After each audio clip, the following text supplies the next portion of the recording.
یا حیو یا قیوم یہ تسبیح پڑھنے والے کو اللہ تعالیٰ 7 ایسی چیزیں دنیا میں عطا کرتا ہے جس کو سن کر آپ حیران رہ جائیں گے کہ ایک مختصر سی تسبیح، چھوٹے سے کلمات، اور یہ انسان جو بھی پڑھتا ہے تو اللہ تبارک و تعالیٰ دنیا میں ہی اس کا رزلٹ اس بندے کو دکھا دیتا ہے۔ کیا کیا چیزیں عطا کرتا ہے، میں حدیث کی روشنی میں آپ تمام لوگوں کے سامنے بیان کرتا ہوں۔ آقا علیہ الصلوۃ والسلام نے بہت ساری احادیث میں اس تسبیح کی فضیلت بتلائی ہے، اور یا حیو یا قیوم کا مطلب ہوتا ہے اے زندہ، اے ہمیشہ قائم رہنے والے اللہ۔ تو اور اس میں کچھ الفاظ یہ بھی ہیں، یا حیو یا قیوم برحمتک استغیث، کہ اے زندہ ہمیشہ قائم رہنے والے اللہ، تیری رحمت سے ہمیں بڑی آس ہے، تو ہماری مدد کر، تو مدد کرنے والا ہے۔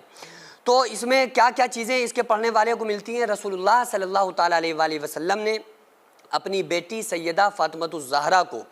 یہ ذکر سکھایا اور فرمایا کہ یا حیو یا قیوم برحمتک استغیث، اس دعا کو فجر کے بعد 3 مرتبہ پڑھنا آقا علیہ السلام نے اپنی بیٹی فاطمۃ الزہرا سے فرمایا۔ اور آقا علیہ السلام نے فرمایا کیونکہ یہ دعا کی قبولیت اور دن کے معاملات میں آسانی کا ذریعہ ہے، یعنی جو بندہ فجر کی نماز کے بعد اس دعا کو پڑھ لے تو دن بھر اللہ تبارک و تعالیٰ اس کے جو بھی معاملات ہوں گے ان میں آسانی پیدا کرے گا، جو بھی وہ سوچے گا، جو بھی کام کرنا چاہے گا اللہ تعالیٰ اس میں اس بندے کی مدد کرے گا۔ یہ مستدرک حاکم میں یہ حدیث موجود ہے۔ ابن قیم رحمۃ اللہ علیہ نے فرمایا کہ اگر انسان کو نیند نہ آ رہی ہو تو سونے سے پہلے اگر یہ پڑھ لے تو انسان کو سکون عطا ہوتا ہے، اور ذہنی اور قلبی اس بندے کو اللہ تعالیٰ سکون عطا کر دیتا ہے۔ اور جو شخص بے چینی کے ٹائم، مصیبت کے ٹائم، وسوسوں کا بندہ شکار ہو جاتا ہے، اس ٹائم یا حیو یا قیوم پڑھتا ہے تو اللہ تبارک و تعالیٰ اس کے دل کو اطمینان پہنچا دیتا ہے، کیونکہ قرآن کریم میں اللہ تبارک و تعالیٰ نے ارشاد فرمایا الا بذکر اللہ تطمئن القلوب، اللہ کے ذکر سے دلوں کو چین اور اطمینان حاصل ہوتا ہے۔ تو یہ اللہ تبارک و تعالیٰ کے تمام ذکر ہم تمام طریقوں سے کرتے ہیں، لیکن یہ ایک ایسا مجرب وظیفہ ہے، ایک ایسا عمل ہے، ایک ایسی تسبیح ہے جو خود رسول اللہ صلی اللہ تعالیٰ علیہ وآلہ وسلم نے سکھائی ہے۔ ہم جو دعائیں پڑھ رہے ہوتے ہیں، ہمارے جو اپنے طریقے وظیفوں کے ہوتے ہیں یہ الگ ہیں، لیکن وہ طریقے، وہ وظیفے، وہ چیزیں، وہ تسبیحات جو ہمارے نبی صلی اللہ علیہ وآلہ وسلم نے سکھائی ہیں، ظاہر سی بات ہے کہ وہ دنیا میں سب سے اعلیٰ تسبیحات ہیں، وہ سب سے اعلیٰ وظیفے ہیں، کیونکہ وہ رسول اللہ صلی اللہ علیہ وآلہ وسلم نے جو ہمیں وظیفے بتائے ہوں گے وہ کتنے مجرب اور کتنے زبردست وہ وظیفے ہوں گے۔ تو بہرحال اس کی بہت بڑی فضیلت ہے۔ اور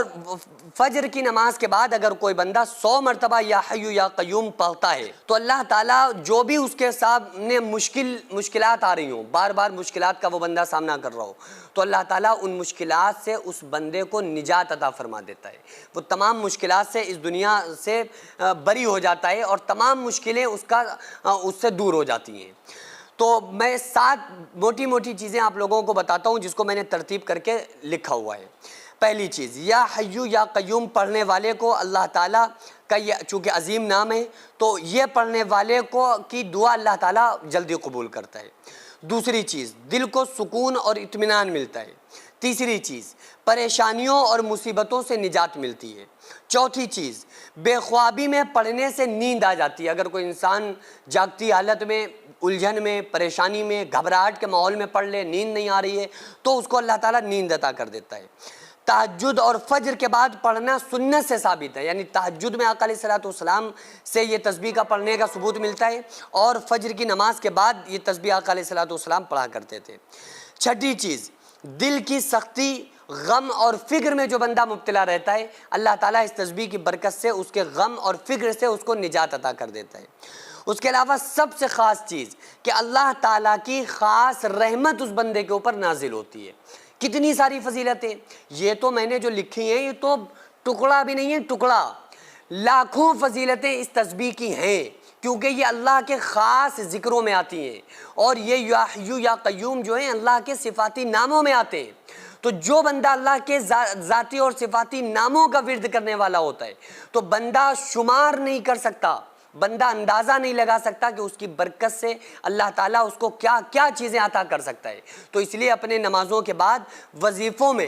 وہ چیزیں شامل کرو جو رسول اللہ صلی اللہ تعالیٰ علیہ وآلہ وسلم نے ہم کو بتائی ہیں، تاکہ دنیا اور آخرت میں ہم کامیاب ہو سکیں۔ اس ٹائم اکثر لوگ مسجد اور مدرسوں کو توڑنا اور گرانا چاہتے ہیں، تو ایسے میں ہمارا فرض بنتا ہے کہ ہم اپنے مسجد اور مدرسوں کو قانونی طور پر مضبوط بنائیں۔ اس سے پہلے بھی میں عرض کر چکا ہوں کہ ایسے میں ہم ایک ایسا اسکول پلس مدرسہ بنانا چاہتے ہیں جس میں بچے اسکول کے ساتھ ساتھ دینی تعلیم، حفظ، عالم کا کورس اور قرآن پڑھنا سیکھ سکیں۔ اتنا بڑا کام اکیلے بالکل بھی ممکن نہیں ہے۔ اگر آپ چاہتے ہیں کہ آپ کا پیسہ صحیح جگہ پر لگے اور آپ چاہتے ہیں کہ آپ کو اس کا ثواب قیامت تک ملتا رہے، تو پھر آپ ضرور اس مدرسے، اس اسکول میں تعاون کریں تاکہ قیامت تک اس کا ثواب آپ کو ملتا رہے۔ کیونکہ جب تک اسکول اور مدرسے میں لوگ پڑھتے رہیں گے، تعلیم حاصل کرتے رہیں گے، جب تک انشاءاللہ تعالیٰ اللہ تعالیٰ آپ کو ثواب عطا کرتا رہے گا۔ اگر آپ چاہیں تو اپنے مرحومین کے نام سے ایصال ثواب کے طور پر بھی دے سکتے ہیں۔ تو اس کے لیے سب سے پہلے ایسی زمین کی ضرورت ہے جس میں ہم یہ پروجیکٹ تیار کر سکیں جو قانونی طور پر مضبوط مانا جائے۔ تو اس لیے آپ لوگ کوشش کریں کہ زیادہ سے زیادہ تعاون کریں اور بار بار تعاون کرتے رہیں تاکہ ہم اپنے اس نیک مقصد میں کامیاب ہو سکیں۔ یہ کوئی فراڈ نہیں ہے، دھوکہ نہیں ہے۔